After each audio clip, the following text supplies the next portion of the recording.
Welcome back, viewers. You're watching The Savera and I'm Vidhi Joshi.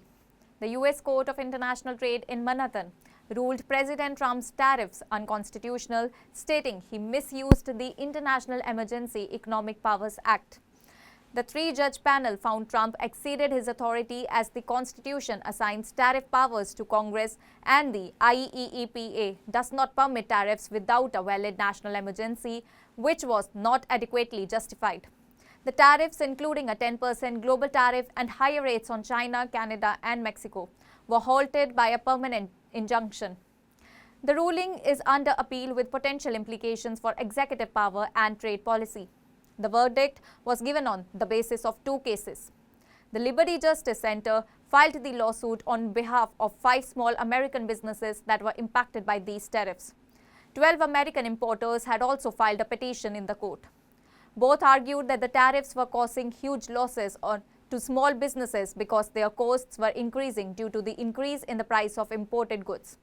The court accepted these arguments and said that the president did not have the constitutional authority to impose such a large-scale tariff. Notably, on May 28, 2025, a US Court of International Trade panel ruled that President Trump's tariffs were illegal. The court stopped their enforcement permanently, saying he went beyond his legal powers. The US Constitution gives Congress, not the president, the power to impose tariffs. The court said Trump broke this rule by acting without Congress approval.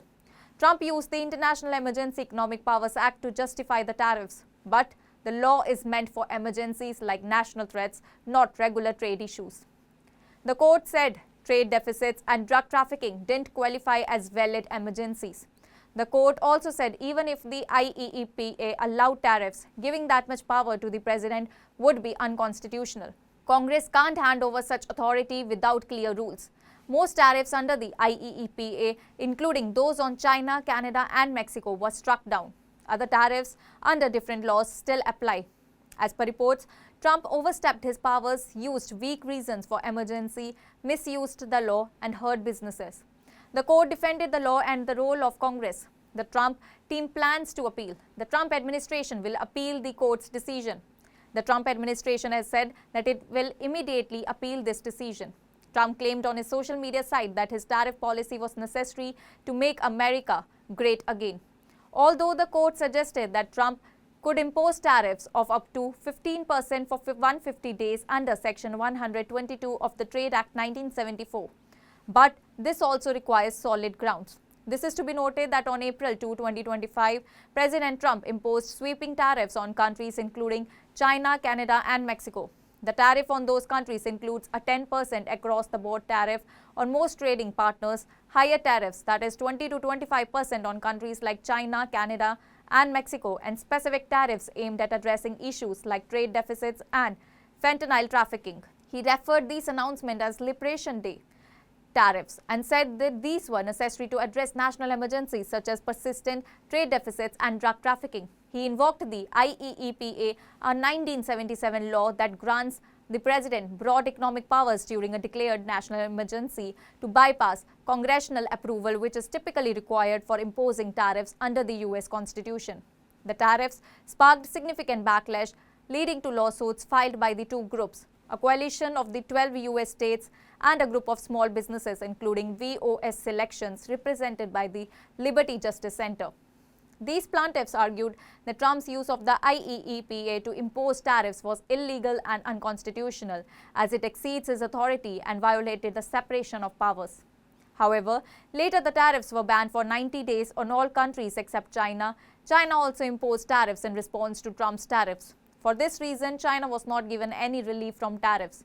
China's tariff was increased to 145%. After negotiations, the tariff on China was also reduced. Notably, India charges up to 52% tariff on the US, so the US will charge 26% tariff on India. We will charge about half the tariff that other nations are charging us. So the tariffs will not be completely reciprocal. I couldn't have done that, but it would have been difficult for a lot of countries. We did not want to do that. Tariff is a tax imposed on goods coming from another country. Companies that bring foreign goods into the country pay this tax to the government. For example, Tesla's Cybertruck is sold in the American market for around 90 lakh. If the tariff is 100%, then its cost in India will be around rupees 2 crore. Reciprocal means to make both sides of the scale equal. That is, if there is a weight of 1 kg on one side, then put a weight of 1 kg on the other side as well to make it equal. Trump is talking about increasing this. That is, if India imposes 100% tariff on some selected goods, then America will also impose 100% tariff on such products. The Federal Court of International Trade in Manhattan hears cases involving international trade and customs laws.